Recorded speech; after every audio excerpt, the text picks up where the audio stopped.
Ang COVID-19 makamatay. Ang COVID-19 dili ra sakit sa dato. Tanan mahimong mataptan aning sakit, madato o mapobre. Ang COVID-19 dili ra sakit sa mga tiguwang. Walay gipili nga edad ang mataptan. Tiguwang o hamtong, bata o batan-od. Bisan og wala kay sintoma sa COVID-19, mahimo gihapon kang tigdala sa virus.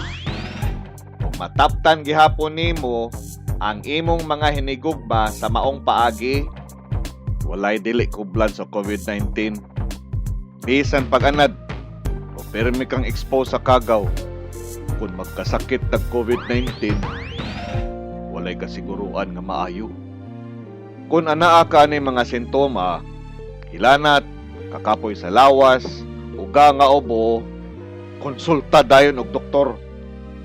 Mao, kawagtangan ng mga sayop nga pagtuo bahin sa COVID-19.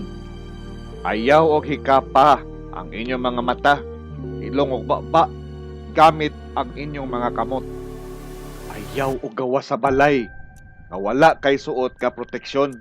Aron malikayan nga magka-COVID, panghunaw og tarong, pagbatsyag og distansya, pagsulob og face mask kung mo gawas, ug pagpuyo sa balay. Dili kakumpiyansaan ang mga sintoma sa COVID-19.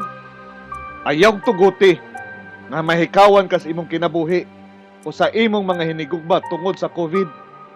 Kaya na tong pildihon ang COVID-19.